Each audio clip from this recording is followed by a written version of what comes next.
Hi. Welcome back to Pull the Pin Podcast. 34 minutes later than normal.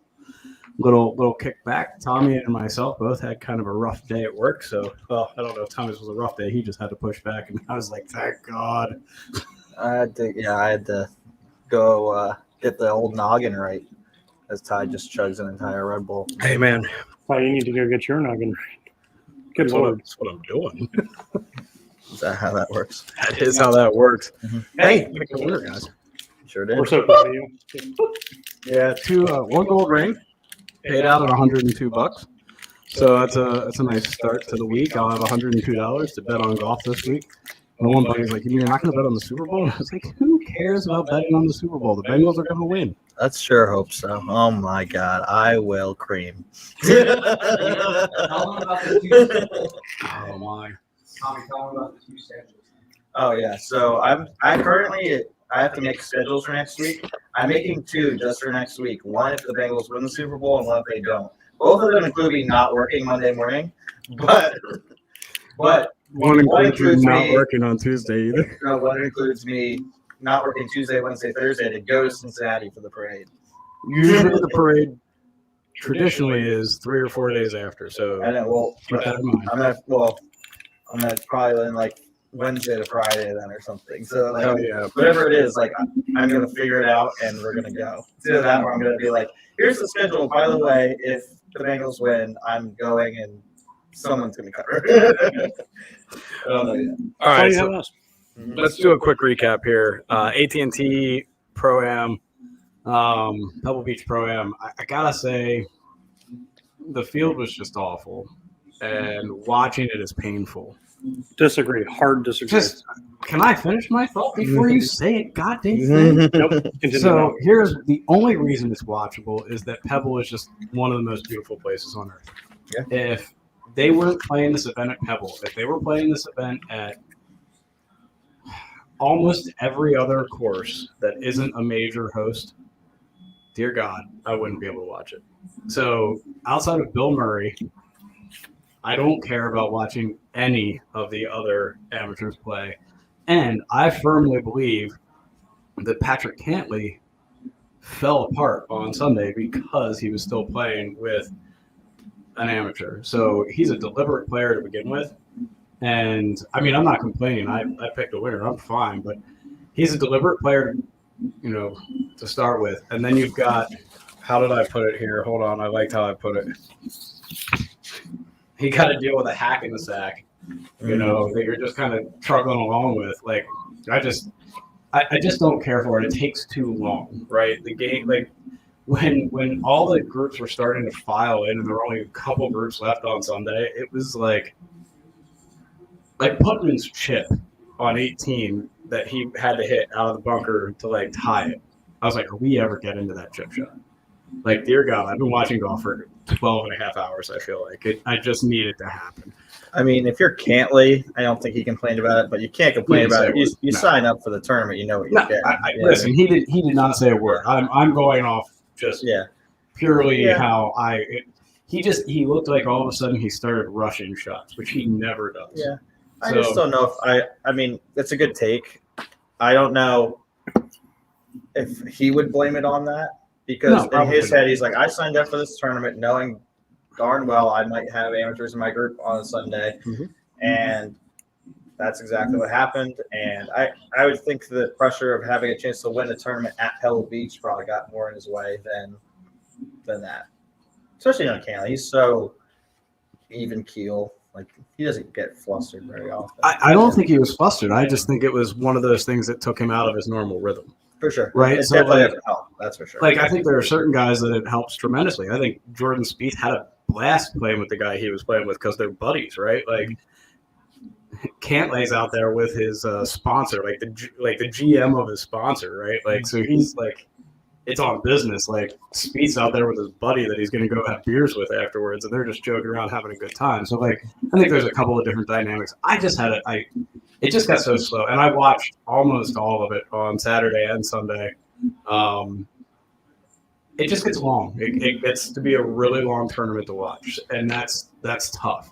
But Pebble is so damn beautiful. I mean, it really is. Like, you want to talk about one of most beautiful places on earth. Pebble Beach is certainly up there. I actually watched some of it with my dad, who is not a golf fan, even remotely, like has swung a club maybe 5 times in his life and has never watched it on TV unless I had it on. And they came up to hole 18 and he was like, wow, what is that? And I was like, that's 18 at Pebble. And he was like, that's insane.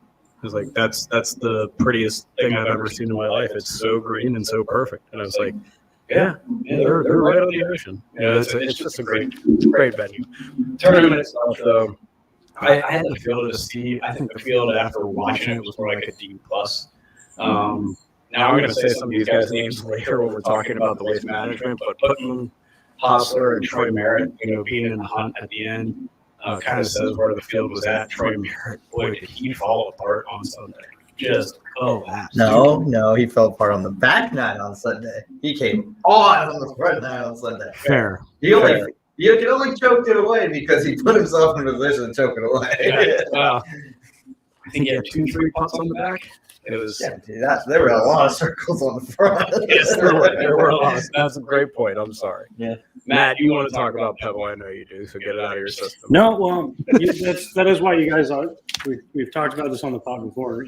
One course, like you get one course to play, or it'd be Pebble for me every day of the week. I've been there enough times.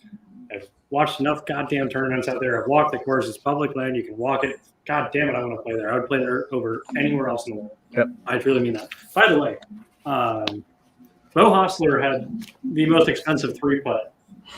That was so hard to watch. You want to talk about hard to watch? That 3-putt on 18. He missed the next one. Did he 4-putt? No, I'm saying I saw him miss the birdie putt, but I didn't see him miss. So he hit a bunker shot to try and make it to force a playoff, hits it 40 feet past, and then 3 putts. Yep. 3 putts to drop a stroke instead of a T2, solo third. Yep. I will say this. The whole bank account. That's what I'm saying. It's one of the more expensive 3 putts I've ever seen. I love him this week at the Waste Management. Not necessarily to win, but I love him this week. I think he's a top 5, top 10 play. A lot like Tommy Hogue 2 weeks ago, coming runner-up at the we'll get into that later. And I know Tommy, he's too much scar tissue after the 3-putt. So No. Bo Hostler's that guy that just likes to reel you in. And you see him play good for not you specifically, but for me, he plays one good tournament and then he doesn't come back around for a year. He hasn't played just one good tournament. That's so false. I have his numbers here. I believe you, but I mean, I'm just saying for looking from my experience, this is the first time I've seen his name in a while, and I feel like he just kind of does this once a year and then kind of creeps back into the shadows. So here's how I kind of look at this, and we'll talk about it more once we get to the waste management. Actually, we'll just wait to talk about it when we get there. Can I say one more thing about Bo Hostler, though? Sure. Man, that guy's a living legend, though. How he got Texas into the NCAA finals with a dislocated shoulder. Wow. Literally had to putt it out of a bunker, got up and down, and forced the playoff. Wow. I didn't know that. That's and then they don't want to bet on that guy? They ultimately lose the NCAA finals because they tried to let him play and he had to withdraw and they lost the point and they lost 3-2. But try and pull the mic a little closer to your mouth. So let's try and work out our sound a little bit. I don't know how it's going to work, but yeah, that man is a living legend. Even if he does nothing on the PGA Tour, I will never forget that. That was crazy. All right, so a couple more things about the AT&T. Seamus Power, who was just insane on Friday or Thursday and Friday. Wow. I mean, for those of you who watched Saturday specifically, because they barely showed him on Sunday. So hard to watch. If you watched any of the coverage on Sunday, he must have been that bad that they didn't even bother putting him back on. He lost his swing. I mean, you could see it. They were showing different views of his swing from Friday to Saturday, and he just didn't know where the top of his swing was anymore, and got so snappy. And I'm not a technical guy, but I'm sure if you saw it, you were like, "Yep," just got real snappy. What I talk about when the nerves get going, you get quick. Yep, and which is so surprising because of how well he's played. It's not like he hasn't been in the hunt, right? Mm-hmm. But I think he walked into Saturday, and that's one of those things where you're like, I'm up by this much. I've got this in the bag, and I think he just all of a sudden things went a little sideways, and he didn't know how to get the hell back on the road. You know what I mean? And it was painful. this goes back to what we were talking about on the podcast we were just featured on Oh, recently. yeah. But Tiger We'll talk about that. Tiger on Sunday at the 2000 Pebble Beach, he's like, I'm not going to make a bogey. That's the only goal. Is not Because- to make a bogey. Then why do you do that? Because you obviously this is in a much bigger lead, but you make Game one within the bogey game. and it starts creeping in your head. I only have this bogey lead now. And you make another bogey, and you're like, what is happening to my lead? It's shrinking. And Yep. when you only have a 5-shot lead and you make that first one, and it's like, oh, I only have a 4-shot. Oh, that guy just made a birdie, and now it's a 3-shot. And then And here comes adds Jordan up. Spieth. He almost died and It adds still made up. par. It adds True. up quickly. True. So, I feel bad for the guy because, he's someone we were riding high on. The only reason I didn't want him to win this week is I didn't bet at all this week, and I would have been really upset if he had won the week I did bet. But in all honesty, I wanted you to do well, and you just hate to see a guy just totally crumble. Yeah, I had Go money from on him. Leading by like 7 or 8 shots, not by the end of the day, but like at one point it looks like it's just going to be a runaway to not even getting covered on Sunday. I mean, he wasn't on the coverage whatsoever. That's crazy. We got to talk about Spieth almost dying. I mean, the one guy on the lane up was like, "Oh, it wasn't that bad. I'm so tired. I'm gonna see this shot over and over again." No, it was that bad. I mean, you're a fucking idiot. Like that was the scariest thing. I was sitting there watching TV as a Jordan Spieth fan, going, "Oh my god, like this is live TV. Like there's probably a 3-second delay, but if he falls, we're gonna see it." I'm Jordan Spieth. Welcome to Jackass. Yeah, Literally exactly. that. And he even said it like he kind of had like an anxiety attack on the green because he was like, "Holy fuck, I'm dead now." Like that was way scary, and it was a downhill line. Like if you look at the video, like his front foot is below his back foot. The fact that he got that ball anywhere near the green is just amazing to me. Like that is and maybe he just didn't notice it in the moment. I bet after he watched it on TV, or his wife, I bet his wife was so pissed. His wife, his parents were there. Yep. He was talking about it at the presser. It was not good. So I am terrified of heights. There is 0% chance I could even make a swing in that case. Yeah. I would have. Yeah, I even in that position where it's like I'm trying to win a golf tournament. I would have taken it. It was in the hazard technically. mhm. I would have taken a penalty drop. people Without a doubt. So it is a 70-foot tall cliff. People don't have any idea how tall 70 feet is. So like I'm an arborist by trade. So like I've trimmed and cut down trees and climbed trees like most of my adult life.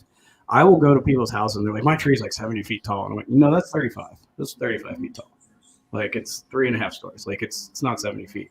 70 feet is really tall. Like it is just no joke. Like he is dead or permanently fucked up if he falls there. Like that's career ending. So yeah, gutsy shot. It made a really crazy up and down too. Like didn't hit a good chip shot because he had no room to really play with it. He even says it on the broadcast. Like it's like, "Oh no, that's not where we want to be." And I'm like, "Well, compared to where you just were, I think you're just fine." And hits a chip shot to about 20 feet and hits it coming back up the hill. I actually thought he looked like Jordan Spieth this week. The driver is still obviously the bugaboo. He'll play well this week, I think. He likes this tournament. He played well. It's not an overly demanding course off the tee. Either. Exactly. I was just waiting for it. I was sitting at Rumps on Sunday, just watching Jordan Spieth in the lead by 2, I think, at one point, and I was like, "Oh my God, Ty's going to send me a clip of me saying not to bet on Jordan Spieth." I was like, "This is." So I look at the leaderboard at one point, and I'm like, "There are so many bad scenarios here for me." Like Jordan Spieth wins. I'm getting a clip from Ty saying how I said not to bet him and did the whole Magic Conch bit. If Tom Hogue wins, that was best case scenario because you at least had bet on him, but I didn't bet on him, so that made me sad. Troy Merritt wins. I would have cried because I pick him so often. I was like, I swear to God, Troy Merritt, if you win and I didn't bet on you, I will hunt you down. And then there was like Patrick Cantlay, which would have been a wash. I think that was great. Yeah. And then there was a 5th guy that I don't remember, but I knew it wasn't a good scenario for me. And I was just like, this is literally nightmarish. on Sunday morning, I was sitting, not morning, but early afternoon when Spieth was up 2. I had the broadcast open and I was looking for your bit. I was literally, so you were exactly right. I was literally sitting there like, okay, where is this at? Okay, good. They're all queued up. And the second he would have won, I was going to put it up on Twitter, and I was like, damn it. But I'll take the Hoagie win because if Spieth would have won, I think I would have made like $25, which is what I bet total on the week. And Hoagie winning profited out of 102 is the most profitable week we've had this year. Yeah, and I mean that was part of my point. Was like even if you bet Spieth, it's not going to be worth it. He's too big. He was too big a risk in my mind going in to make the odds worth it. Of course, he almost screwed me wrong by going out and winning, but you still would have to put an obnoxious amount of money down to make anything. So, all right. So the last thing I want to talk about is I saw a lot of anti-Bill Murray stuff. I'm sick of it. I'm sick of it's. It sick can of be Bill funny Murray or sometimes. sick of the anti-Bill Murray. No. I just the Bill Murray shtick at the AT&T Pro-Am has been going on for so long. It's getting a little tired. Can we focus on the golf tournament, please? No. I understand you are literally wearing a Bill Murray shirt. So here's the Roll deal. up. Here's the deal. If you're gonna have a fucking pro-am and you're gonna have people there, then get the fuck over it. No, Don't watch. Yeah. Don't have a pro-am. Make it a normal tournament. Like at least there's a guy there that's an amateur that's like, you know what, I'm still gonna not take this super seriously and have a good time. Because the guys that are out there that make themselves look like fucking jackasses because they're like trying to like do something that they're not capable of doing because they're not good enough. Like, fuck that.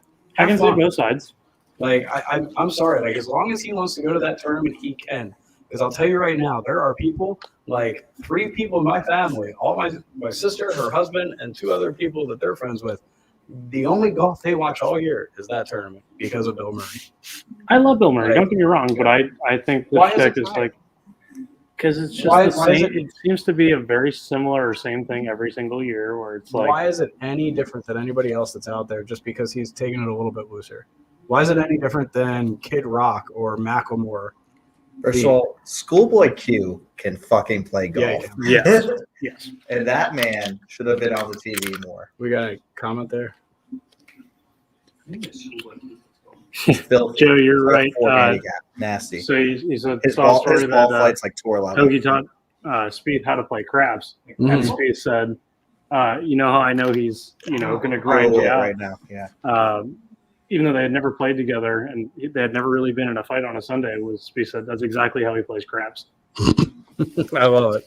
All right. Yeah, I'm they not- had Macklemore and Schoolboy Q in the same group, and I was like, wow, of course they're going to put the 2 rappers together, racist. But I know, that's the point. But no, like everyone's covering Macklemore because he's got his clothing on. He's dressed ridiculously again. I'm actually down with it. Like I'm not knocking him for it. But meanwhile, Schoolboy Q's getting like no love on the tech coverage. You see like him hit one shot, this monstrous 9-iron into the green. I'm like, how is no one talking about this? the only thing I will say about the Bill Murray shtick is they don't need to cover it as much as they do. Okay. It's probably fair. You don't like, I love that he's there and I love like, You don't have to have a camera follow him the whole time. I would have loved to see Alex Smith hit a golf shot. I mean, he was in the hunt to win the Pro-Am, and I don't think I saw him hit a golf shot all weekend. So, like, if you have guys in the lead in the group tournament, you gotta play, right? You gotta put them on TV. So I understand that you may feel like it's getting tired.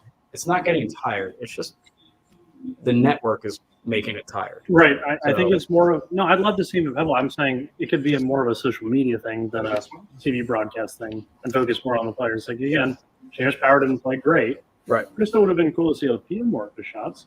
Right. I don't disagree with you. Well, I think the Bill Murray thing is kind of like a really good song gets overplayed more than anything. I just the game is so stuck up sometimes that if you're gonna have events like this, I love that he comes out and he throws a middle finger to that. I fucking love it because he knows damn well that it's like, okay, well, we're out here just fucking around, and these guys are trying to win a tournament. But I'll say this: he never interferes with the guys in his group. It doesn't take anything away from them. So do it as long as you want. I don't want to hit on the Saudi for too long, but HV3 holds off Bubba Watson in the final round 64. Bubba Watson's final round 64 by sinking a 92-foot eagle putt, which was absolutely absurd. I can't stand the media, though. There are 4 different media outlets who said it was a 115-foot putt. Get your fucking numbers right. Like, what the hell? Like, how hard is that? I mean, for me to find out, because I was like, oh man, I thought it was 92 feet. When I was like doing my research for this, I like Googled how far was Harold Varner's eagle putt. 92 feet, 92 feet, 92 feet. So like CBS Sports, you couldn't have done the homework. Actually, I don't think it was CBS. I forget where it was, but Get your Great. strap straight before you call them out. fair enough. Instant karma. The golf was decent, but the airing time is never going to make it watchable over here. Yeah, just It's never like so. All the PGA Tour players that want to do that, like you're going to lose U.S. fans if you're playing over there more than you're playing over here. Like, and if that's okay with you, that's fine. I watched it because I'm a psycho and I'm up at 4:30 in the morning and it's on. But like, if you want to go and entertain that, that's great. But I talked to 3 or 4 friends just over the weekend for text messages and like, yeah, I'm watching the replay of it now, but I know who won. Like, I already know that Varner hit a 92-foot putt because who's going to miss that as they blow it up all over the place after he hits it, right? Like, so, and it's tough too because the rest of the field outside of like some of the European Tour players, like you're like, who the hell is that? yeah. Well, I mean, it's an Yeah. Asian tour event. I mean, it's Right. a 3rd level tour, and I think the thing is too, like as American fans, we get so egocentric too. It's like, oh, you're gonna lose American fans. It's like, okay, well, there's like 6 other continents out there with fans. You know, I'm not saying you, I but get that. but so I think Sounds they're- like you were saying me. yeah. So they're like, That's what I just said. so for them, they're not seeing it as, oh, I might lose American fans. They're like, oh, I might gain Russian fans or New Zealand fans or Australian fans or Japan fans. You know, so it's like it's probably going to take for sure. But I love that. No, I I don't love agree. I the don't games. agree with that comment at all. Because like right now, like look at the amount of Australia. Like we'll talk about the furthest continent from us, Yeah, Australia. How many good Australian players are there in A the ton. PGA right now? Right, Ton. a ton. They're not hurting yeah. with their Australian fan base, and because they're not hurting with their Australian fan base, all the players that are playing in the PGA Yeah. don't need to play in an Asian tour event for the Australian people to know who they are and cheer for. For sure. I'm not Like, saying that. I just That gives an opportunity for maybe a more casual fan to find them. But what I was also going to say is I love that these tours are getting more global. Like, I think the best thing that the LPGA does is that it's not a U.S.-based tour. They play everywhere. And it's not like they don't need it to be a Asian tour event or a AP World Tour, whatever the fuck it's called now, event. And it's just the LPGA, but they play in Indonesia and then they play in South Africa, and then they go and play a lot in the U.S. But I think it's great to see these tours becoming more global, and I think that ultimately makes golf, when we want to declare someone the champion of the world for the FedEx Cup or whatever, more legitimate than whoever wins the Super Bowl this weekend is going to be the world champion. It's like cool, but like we only played in the U.S. anyway. But yeah, that's fine. I definitely agree there, but I love those events like Yeah. what is that? CJ Cup when it was Mm-hmm. in Korea, Zozo in Japan. PGA Tour does need to do that a little more. I agree because again, it's what we talk about all the time. Yeah. If I see the 3M Open, Oh again, yeah. like I'm not going to watch it. I see, refuse. I am a firm believer that at this point, the way the PGA is shaped, they need to swallow all the other tours. Dan? Like they need to swallow them. So here's the whole thing, in my opinion. Like if you play in the NBA, Mhm. you're not going to be allowed to go play in China.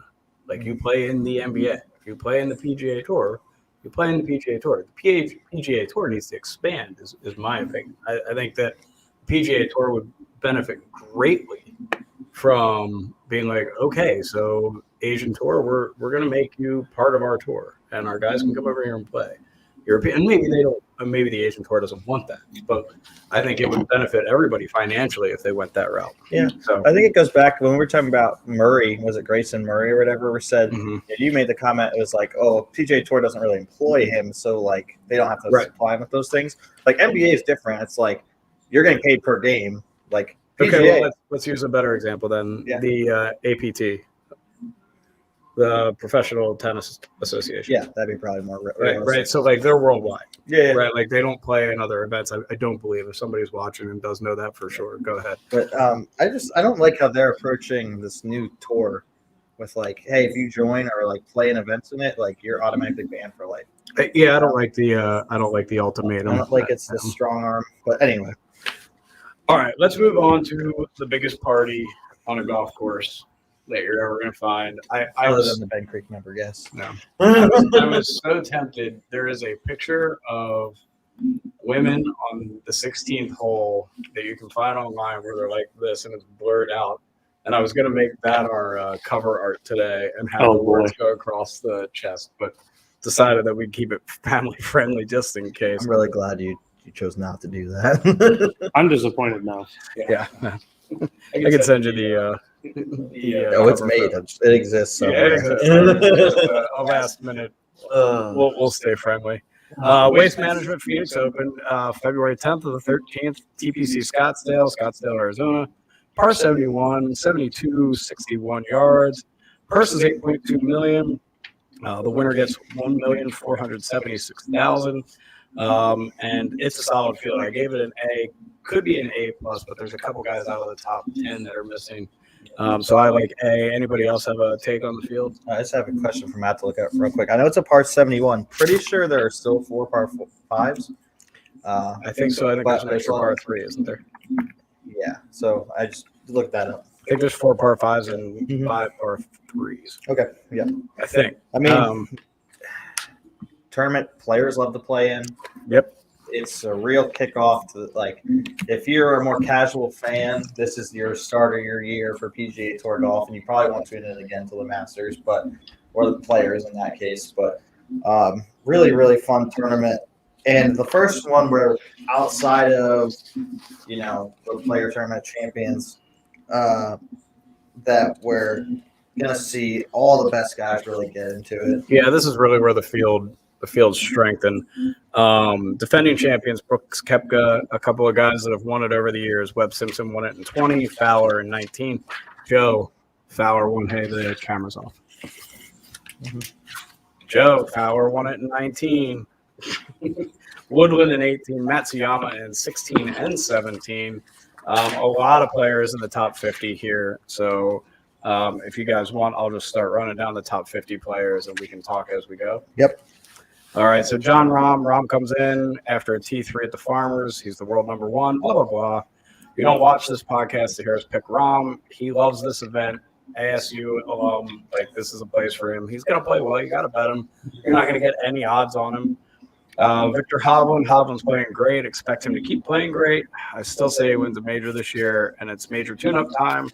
If it sounds like I'm mailing it in on these top 50 guys, it's because I am. That's not really why we do this. Patrick Cantlay, he's good. I thought he probably struggled at the AT&T. We talked about that because he's a really deliberate player. I thought he got a little even more deliberate because of the guy he was with, maybe rushed. I don't know.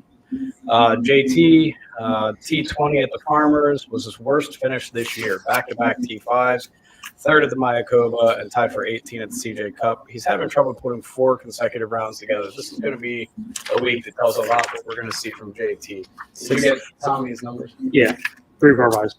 3 par 5s. Okay. Well, still, this course is conducive, especially that back 9 to scoring. Mm-hmm. And if there's anybody that likes to go shoot a random 63, it's Justin Thomas. Yep. So. Well, and that's the problem right now. He's shooting the random 63, and then he'll go 63, 65, 67, 73. That's been the big hang up for him right now. What? Jizbank. He won't even make the cut. Go shoot another Rocket Mortgage commercial. He's got to shoot another Rocket Mortgage commercial. It's the only way he's paying the bills right now. Thanks, Joe. I appreciate the input.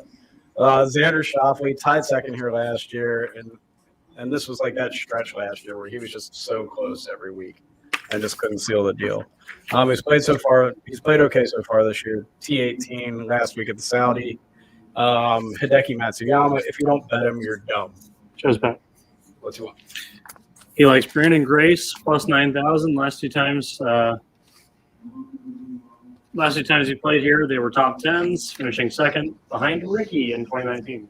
I love that pick. I was thinking about putting him on my list and I didn't. So I'll bet that for you this week, Joe.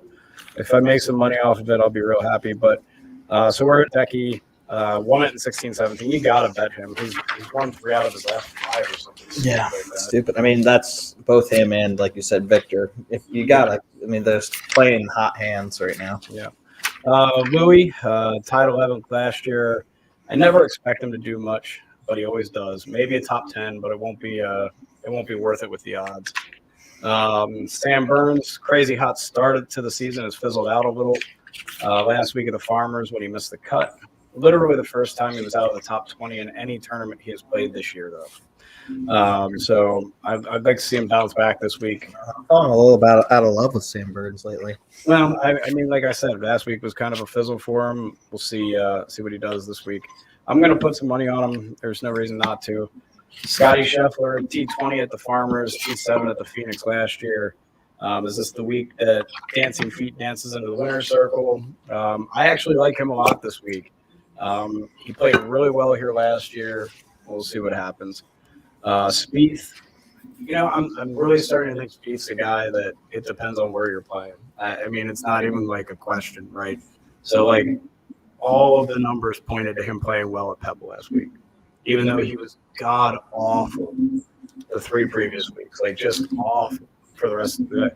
But everybody, you look at the numbers, he plays well there. He plays well at TPC Scottsdale. So I look for him to be in the hunt, and he's actually going to have better odds than normal because of how many top 10 players are playing. Yeah. So he's probably worth that. Someone watching, though, that, like, I'm not saying don't bet him, but, like, he just lost that edge. Whatever that is, that, like, when you're watching Tiger in, like, prime time and you're watching him go down the back 9 and just, like, you can feel the energy. Like, this man's just going to walk into the winning. Like, he's going to refuse to lose this tournament. And you used to get that a little bit with Jordan Spieth, when he was Masters champ, and then he was out once the U.S. Open. And he seemed like he was an unstoppable force. And now you would tell me, yeah, Jordan Spieth had a 2-shot lead and didn't follow through on last week. I'd be like, yeah, that makes sense. Like, that's not a big surprise. Oh, honestly, it's just more disappointing as a fan because, like, I love that feeling of watching it like that. I don't know that there's anybody on tour like that right now, except when DJ's in the driver's seat. Yeah. So, like, when you see somebody with a big lead, nobody in the tour runs away anymore, except for DJ a couple years ago. Cupcake used to. No one is safe. You don't think Cupcake did, Brooks? Oh, well, yeah. I mean, it felt like a couple of those majors. Yeah, it but was that's just going like, back no, a couple of years. I'm talking that about. is. Well, you're talking about DJ too. Yeah, you're right. Yeah. It's 2020, I guess. I don't understand feel what you're like Rom's a great example of that. Like, he doesn't run away. Like, the tournaments he's won, it's like by a stroke. Yeah, you hit that right on the head last week. He doesn't. Right, It's not like super dominant. Exactly. I mean, the consistency is insane. He's Right, very but, good. like, He's not Tiger. We just don't have anybody that just runs away. And we're like, Spieth did in that little run that he had. So did Koepka in his run and DJ in his run. That's probably the difference between Rom's number 1 spot and those other guys because, I mean, there are guys that are capable of doing it. I don't mean that Jon Rahm couldn't just come out this week and blow everybody out of the water and win by 5 or 6 strokes. But we haven't seen it. But exactly. You guys also had it right on the head with the trending thing, just to go back to that for a second.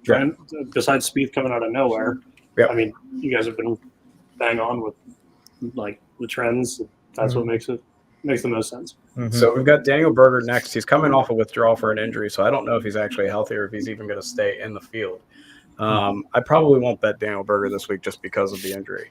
Finau. I got some things to say about Finau. Tied 40th at the Amex, missed the cut at the Farmers. Such a likable guy, but fuck you, Tony Finau, for being taking gold rings from other guys. He is due to bounce back. So I'm on the Tony train for one more week.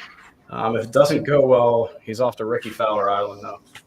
That's bold. That's a big statement. I'm sorry, man. Like, it's like one of those things. I'd be okay if he had been in the hunt at all yet this year, but he hasn't. Yeah. I mean, I was really expecting him to come out the gates flying this year and has not. Brooks Koepka next on the list. Won here last year. Is this his prime? Like, are we going to see it? We keep hearing about it. Missed the cut at the Farmers. So, here you go, Brooksy. Come out and play. Harris English missed the cut here last year. I'm not going to talk about Harris English. Abraham Answer tied 8 at the Saudi last week. Missed the cut at the Waste Management. His only appearance in 2019. He's not a bad guy to bet on, and you'll get decent odds. He just doesn't win over here. This isn't this course either. Yeah. It's too high a scoring a course for him to really contend, in my opinion. Billy Horschel, you'll like me here, Tommy. The only thing we know about Billy this week is he's going to sneak up on some putts. Ooh, Sadly, he'll probably play I'll pretty sneak well up too. on you, golf ball. Are you following along with Oh these? yeah. Mhm. Matt Fitzpatrick. This is boring. Yeah, dude. Fuck him. Yeah, just fuck him. Fuck him. Don't like him. Never will. I'm not even gonna get into it. You do this every week. Matt Fitzpatrick's not my dude. We No. know, and I'm not betting him this week, so hopefully he doesn't play well. We've got Webb Simpson, won here in 2020, T42 last year. He's like my new Justin Rose. Like, he's only 36, but I feel like he's about to go on to the Champions Tour. Like, I just feel like he's been around forever. Yeah. And he has not played great this year so far, but he does play well in this tournament, so I probably will bet him. But it's probably my last hurrah with him to really be confident. So betting the guys in the top 50 just isn't profitable, so I usually stay away from some of them.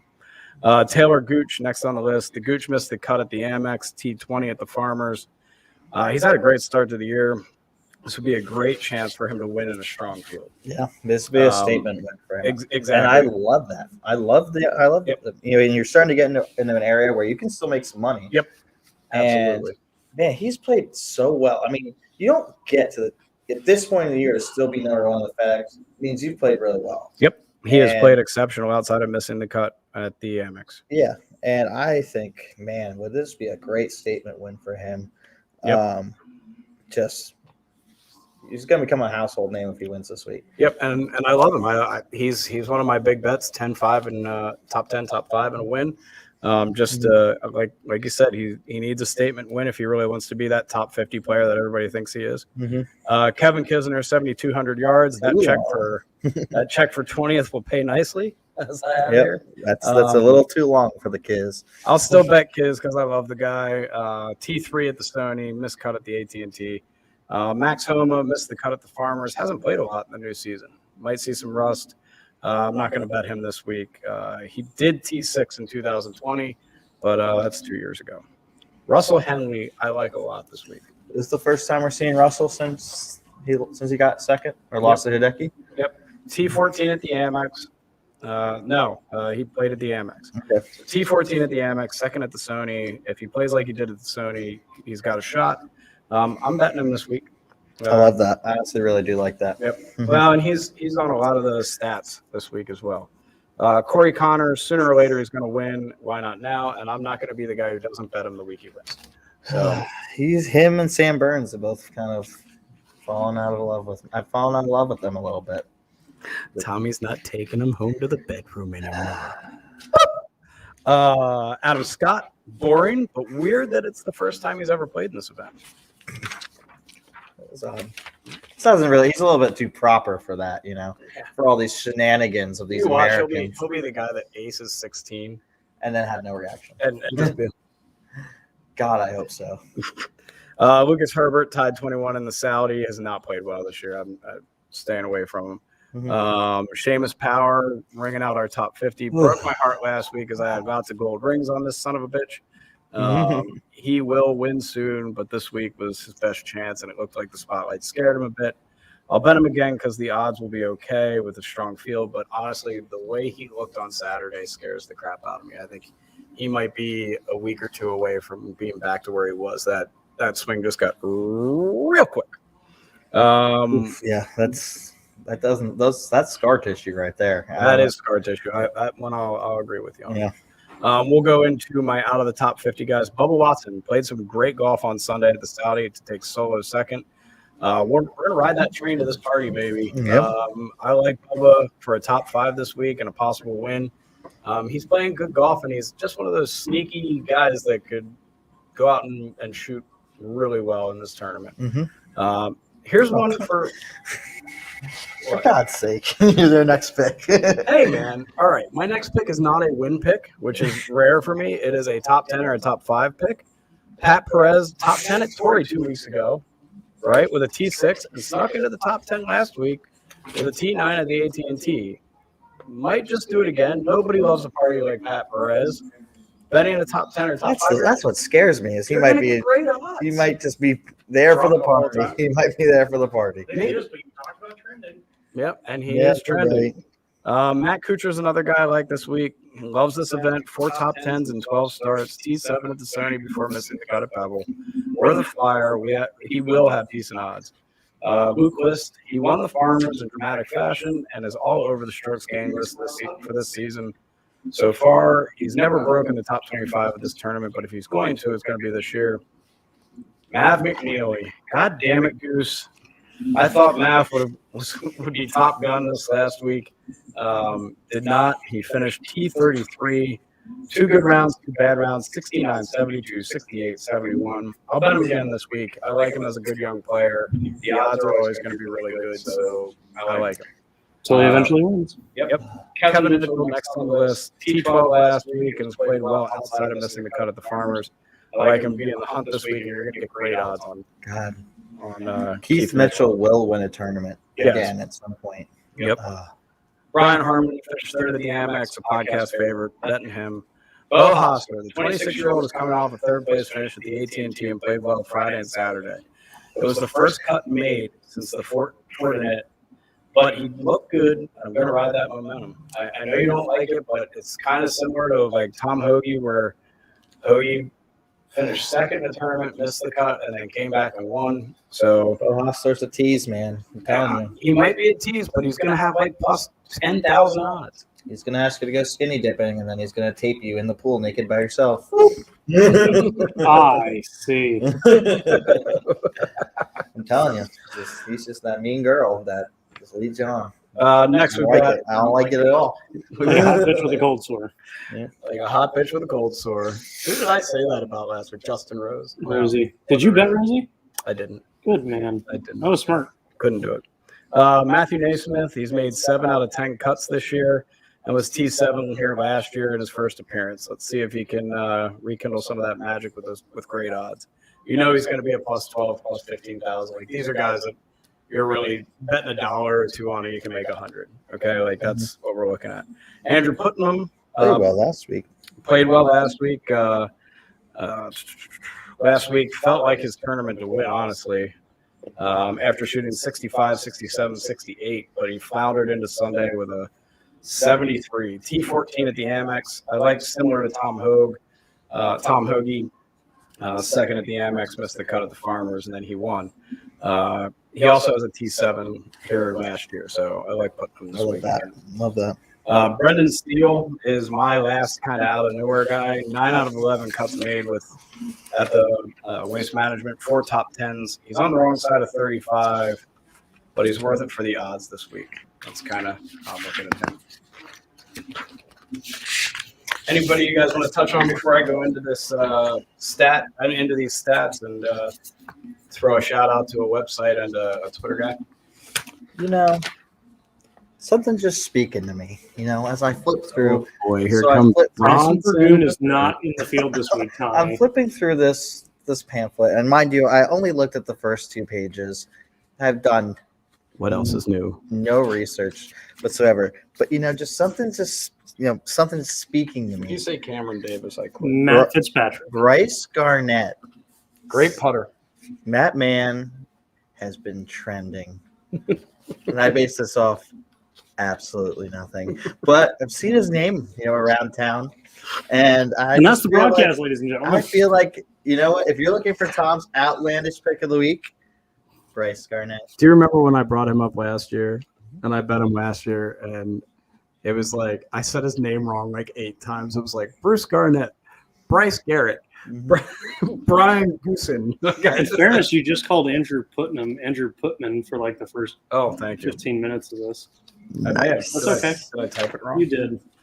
So, Burgundy will read anything on that teleprompter. It's exactly how it goes. We need to get a teleprompter. That'd be great. oh boy.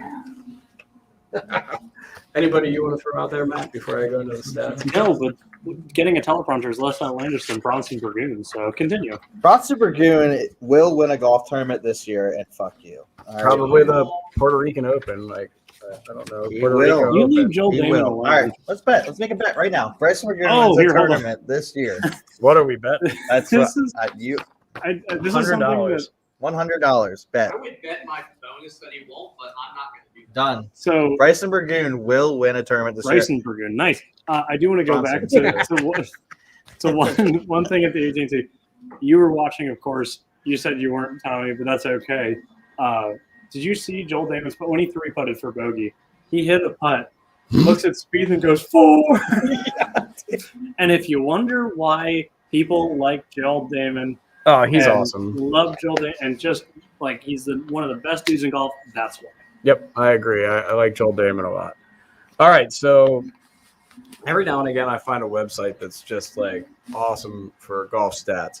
And I follow this guy on Twitter, and I was like, I'm going to check out his website. So all credit here goes to Steve Bamford.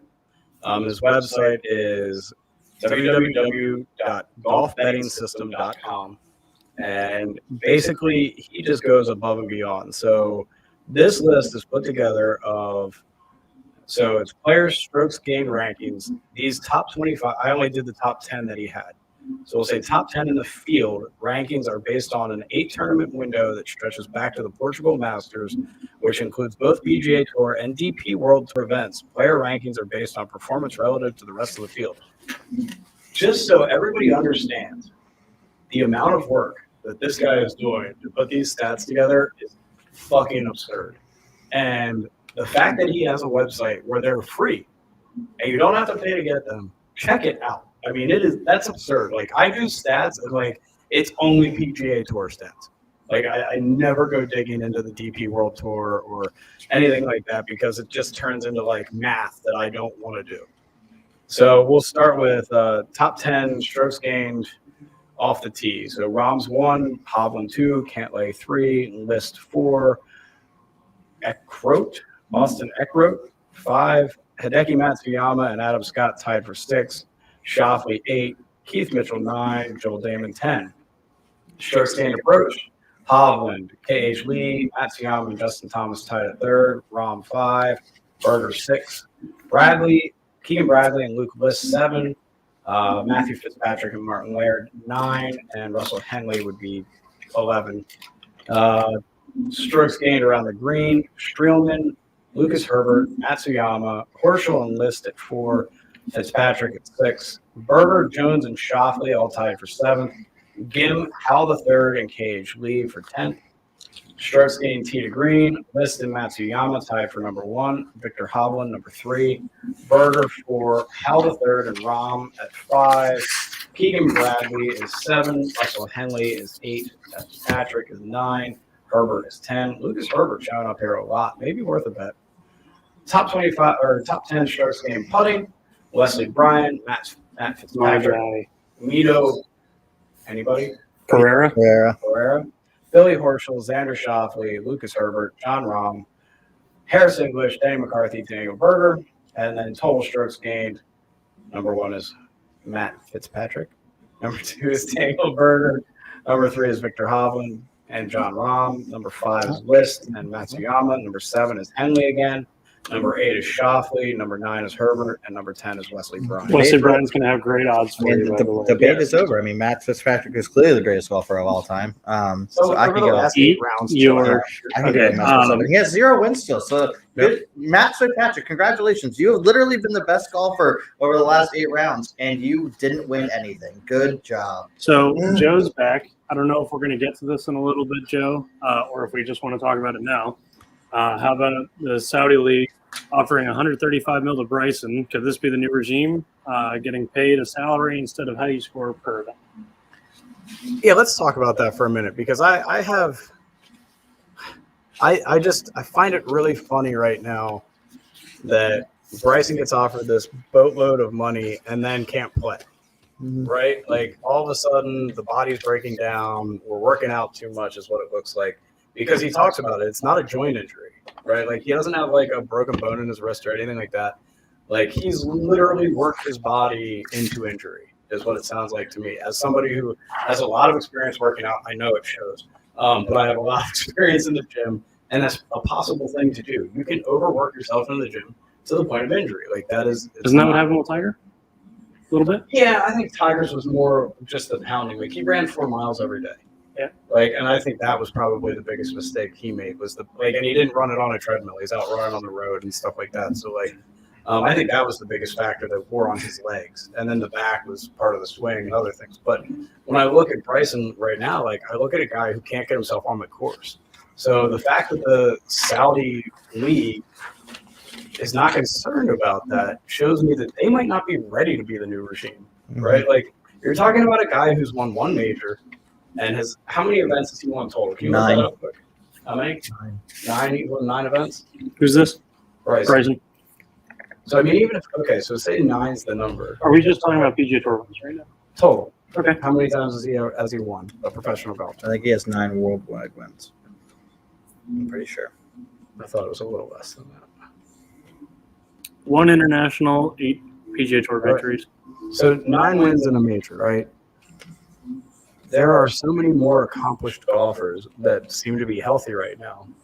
Like maybe they're doing that because they see him as kind of the bad guy of the PGA, and they'd love to tag themselves to that because they see themselves as maybe the bad guy. I don't know. How do you guys feel about it? I'm curious.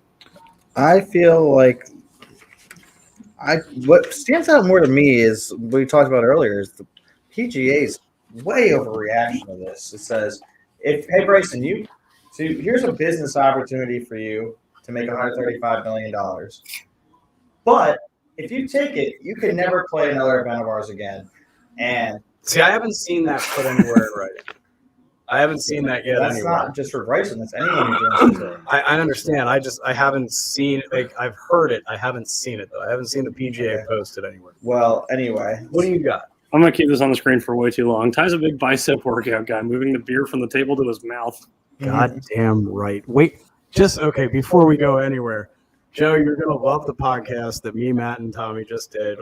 It's Link's Stories. It'll be out soon. We get all sorts of hammered and talk about the 2000 Masters with Tiger. 2000 U.S. Open. Thank you. 2000 U.S. Open. See, I was that drunk. I was going to say Ty. I was also the one that kind of led the podcast. So I didn't say phenomenal. Masters. No, it was great. And it was a ton of fun, but Joe, it'll be up on the Twitter site at some point as soon as they're done editing out all our bullshit. And you won't be able to see us, but you'll just hear it. Yeah, thank God you won't be able to see us. I was like, goddamn. But yeah, anyway, I don't know. It's just like. So can you look up if the PGA has like posted that is actually going to be if somebody joins the Saudi? That's been the biggest. I mean, I've heard it. Like I said, I've definitely heard it, but yeah. It's just like a bad look for the tour. So I think it's still hearsay. Like, can players legally be banned? This is where I hope the ban comes in, though, and Bryson takes the $135 million, and then we don't have to hear about him. But see, if that happens, then now you're no longer the most legitimate tour in the world. That's why he would never do it. I don't think he would. Well, it's also why the PGA is never going to ban anybody for life, right? Like, if they do, they are hurting their brand. They are beating their brand. Bringing out a worse product. 100%. Exactly, right? Like, as much as I hate Bryson DeChambeau, he's still one of the best golfers in the world. And if he signs with this tour for $130 million and you ban him, you're no longer the premier tour. You've now given that to them. That's why they're offering him money. That's why they're offering him. They want to have him full time, and you're allowing them to have him. And they want to make the PGA make that decision, right? Yeah. They want the PGA to have to say, yes, we'll let you do this. Or no, you're out. And they win either way, right? The Saudi tour wins either way, if he's banned or not. If he's banned, they've got him full-time, 365 days a year to promote the hell out of him. If they don't, great. It means other players are going to come play. Yeah. Find anything? No, it's still just the same hearsay. They're not sure if it's actually legal or not. Right. Well, I do want to talk about the tour overstepping boundaries, like with what we talked about before the pod started. Well, yeah, we're going to get into that. We will get into that. Yeah, I mean, we're running at about an hour right now, but I want to talk about Phil. Okay. Yeah, Phil, I do. That's more important. Well, just real quick, there's this guy who follows, I've talked to him a couple times, follows the Monday qualifiers. He made friends with a dude who has gotten exemptions to tour events Well, this his name is Mark Baldwin. This kind of runs into what we're going to talk Yeah, about. right. Though, yeah. And Mark Baldwin is a PGA Tour player. The guy's name is Ryan French, the Monday qualifier guy. Well, he just caddied. Mark just got a sponsors exemption at the AT&T, made the cut, everything. Well, on Saturday, they told Ryan no more pictures from the course. This might have been Friday even. They told Ryan, hey, you can't post any pictures from the course. You can share pictures and videos that the crowd takes, but you're inside the ropes. You're not allowed to do so. And Phil immediately responded, that's horseshit. I want to we'll get into Phil, but if I can find the exact quote, I'll pull it up when we're talking about it. All right. So switching gears now from the waste management to Phil Mickelson. So Phil was quoted this week, and I mean, it would have just been nice if he could have made some accurate quotes, right? So he really just kind of was. You can tell he was just talking to a microphone and not thinking about what he was saying. The first thing he said is he will retire if he wins the 2022 U.S. Open. Like that's literally how the interview starts. He then goes on, and bear with me as I read through this. If the tour wanted to end any threat, they could just hand back the media rights to the players, Mickelson told Digest. I guess it's in Golf Digest. But they would rather throw $25 million here and $40 million there than give back the roughly $20 billion in digital assets they control, or give up access to the $50+ million they take every year on their own media channel. One, I want to know where the hell he got the $20 billion number. That's an absurd amount of money, and I just don't believe that that's an accurate number. I just don't. Like, I feel like he just, especially with how many other inaccuracies there are in this statement, I feel like there's just no way that that's accurate. 20 billion is, I mean, the NBA is worth like 7 billion. Yeah. Okay, and some of that's like a crypto NFT type thing, but like, I cannot believe that number would be accurate.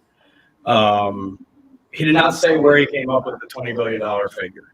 The PGA Tour declined to comment. The tour, like other major sports organizations, relies on media rights as a major source of revenue. It's literally the same thing, and they talk about this on No Lane. I'm stealing some of this info from them, but like Phil talks about how like he doesn't own his shots, right? Like he can't make money off swings that he's made. Well, neither can LeBron with dunks that he's made in the NBA. Like the NBA owns the rights. It's like every time you watch a baseball game on TV, it's like the rights are legally bound to, any reproduction of this blah, blah, blah is, so that's how every sports organization is. Movie recording has been stopped automatically. So what do I gotta press here? I think it's just hit the button. Yeah, you're good now. It went away. So Ray, one of our great customers and buddies at the store, just said that's a lot of money to leave on the table. He's right. Mm-hmm. Talking about Bryson. I think so. Yeah. All right, let's continue with this quote. The media rights are but a small fraction of everything else, Mickelson said. And it is the tour's obnoxious greed that has really opened the door for opportunities elsewhere. Mickelson was irritated in 2018 when he staged a winner-take-all exhibition match with Tiger Woods in Las Vegas. This was the first of 5 matches, and Mickelson said he had to pay $1 million to the tour for each one.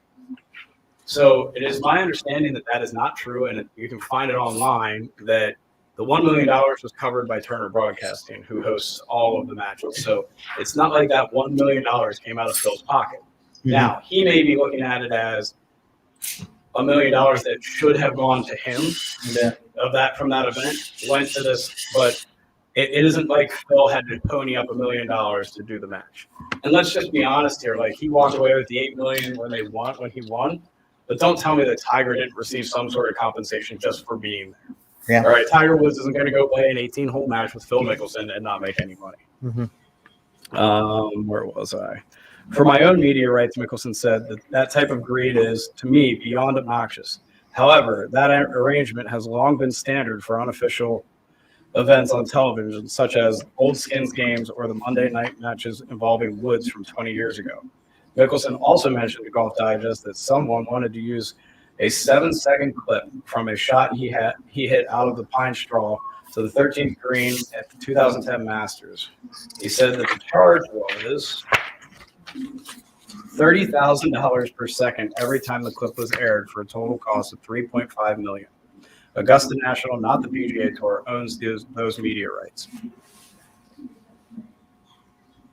I feel like he's complaining about something that he's benefited from, right? So, like, he is on the record as talking about what Tiger did for the game and how nobody's benefited from it more, right?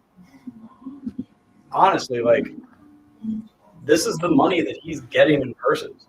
This is the money that he's receiving, like, to play golf. I just thought. Well, I don't see what the problem is. Like, they have to make money somehow. How else are they going to pay the players? Like, there has to be a source of revenue from the beyond ticket sales, networks. Now, if that $20 billion number is accurate, that's a little greedy. Yeah. I'll give him that. But this is not founded on any known facts, right? There's unfounded claims at this current moment. The $20 billion, yeah. I mean, PGA Tour declined comment, and nobody really can find that number anywhere. So let's say it's half that. Let's say it's $10 billion. Is he right that maybe the wealth could be spread a little bit more? Sure. It certainly could. But that can be said for every sports organization in the world. Any company in the world. Exactly. Is exactly why we're having the MLB lockout right now. Right? Yeah. Oh, they're not even close. No, they're not. They're not even close. But that's what I'm. That's not for right now. But what I'm saying is the billionaires It's like that's want for to hold 8:30 tonight when By the Book Baseball has episode 2. Effing right, buddy. But that's exactly the same thing where the billionaires want to keep their billions and they don't want to give it up. I get that. I do get, like, I get where the players are coming from. I get where Phil's coming from a little bit, but come up with, like, if these are true numbers, then I get it. But, you know, the MLB numbers, those are all, like, known numbers. Right. Well, I mean, these numbers have to be available somewhere. It's the PGA Tour publicly. Is it an IPO? I don't know. I don't either. You've got the computer. I don't know. I just. I guess I'm just kind of looking at Phil like, you're certainly not a guy that's hurting for money. Or what is your end game here? Yeah. Like, what do you really, are you? Is it like an image and likeness thing that he's mad about, or like, I don't know. I don't get it. I'm just confused by it. I don't understand. Like, if Tiger Woods is not complaining about this, the most marketed player ever by the PGA Tour, even more than Ricky Fowler, Joe, the most marketed player ever, and he's not complaining about, this situation. I don't understand how Phil can be. There's literally, I don't. This isn't even a story to me. This is just like, it's some guy complaining. This is a guy who probably has $50 million in his bank account complaining that it's not $75 million. Right. Like, I don't care. Like, I'm sorry. Like, I just think it's interesting, a guy that the league's been so good to, or I should say the association's been so good to, is so bitter. Like, I can't wrap my head around that. Anyway, anything else we need to touch on today? he just got paid, what, like $6 million just for going around being like, I won the PGA this year. Like, come on. Right? Get Well, over it. it's like, I don't know. He's speaking on behalf of, like the Corn Ferry Tour guys and some of the smaller tours. Like, I get that, but I don't really think he is. And One, if he is, be more clear about it. yeah, right. Be very clear about it. And two, well, you own a private jet. You fly yourself everywhere. You have I thought one of Joe's the cool. Go ahead. No, what's Joe got? Well, raise back first. PGA Tour estimated to be a $2 billion business, not 20, but 2. Exactly. See, right there, Phil. Like, you just Unless can't. they're doctoring the books, $20 billion. 18 billion. Well, maybe an additional 20. So yeah. Joe's got one more thing before we boogie. do you guys get the itch to play golf around this time of year? Yes. The God, last 3 weeks, I can't wait. I've had the urge golf. to go out, shit, even in the snowstorm to play. Yeah, Joe. That's I all are of us, potentially buddy. playing on Joe. Wednesday. Joe, where are you as far as locale? Are you towards Philly?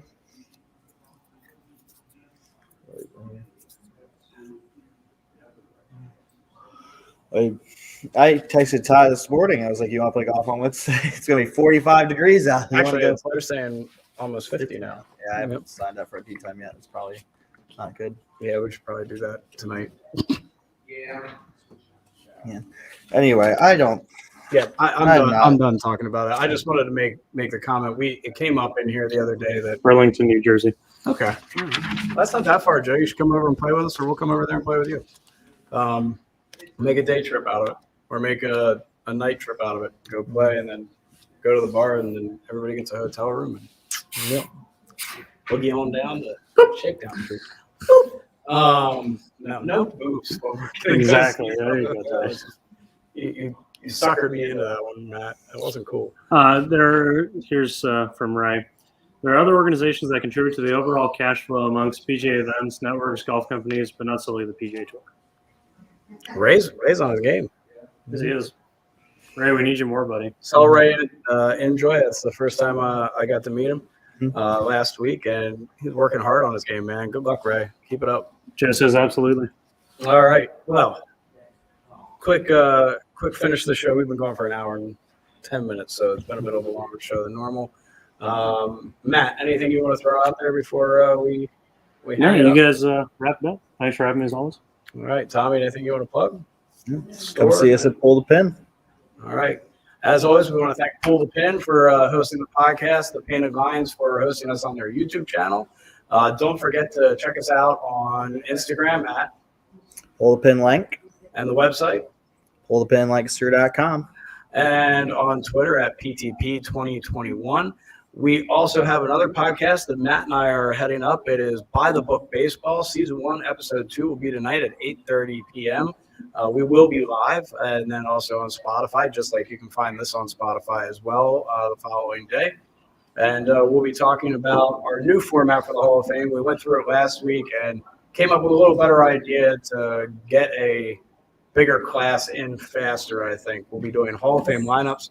We'll be talking about high school coaching and analytics. Has it turned the game from chess to checkers, or has it turned it from checkers to chess? So join us tonight at 8:30 if you want to catch that. As always, thanks to Tommy, Matt, I'm Ty. We'll see you next Monday, probably at 3, maybe at 3:30. Who knows? Thank you.